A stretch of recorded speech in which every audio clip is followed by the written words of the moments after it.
A city drowning in God's black tea.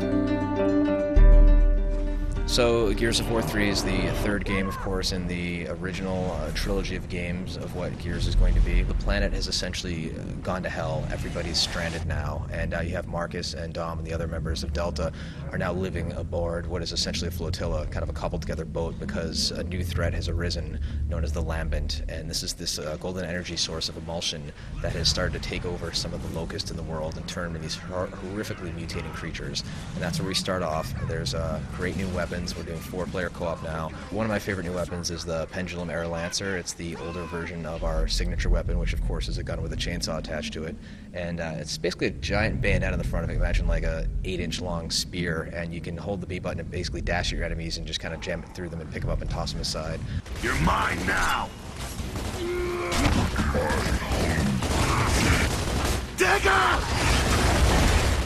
We also have another great one called the Digger Launcher, and it's kind of a little digging explosive mine creature that you can send underneath cover, which will pop up and take out your enemies bouncing Betty style. We also have the Vulcan cannon, which is I don't want to get into that too much. Yeah, what's mine is yours.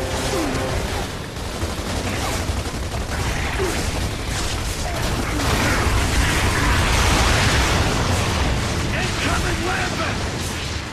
A lot of games do co-op, but very few games do true story-based co-op, and that's what Gears excels at.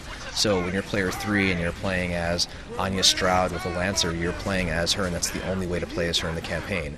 We wanted to do 4-player co-op originally maybe with Gears 1 and 2, but just the schedule was like entirely too crammed to actually make the great games we wanted to make, and now we're at the point where we think enough gamers out there want it, and we think it's time to deliver it. The Gears movie is something that's still in a state of flux. It's one of those situations that Hollywood is very much touch and go. One minute your project is in full production, the next minute it's in movie jail. And we were previously at a situation where we had a very, very large budget, and the studio looked back and said, hang on a second here, this is probably going to be rated R, it's going to have chainsawing, and it doesn't have a love story in it. We're not sure this is a good idea. And so we're like, sure. So now we're looking at doing something that's more akin to a District 9 type production, something that's gritty, something that is a slightly lower budget, but something that's a lot more intimate with the characters and the kind of action that occurs, and does probably not feature Will Smith's son.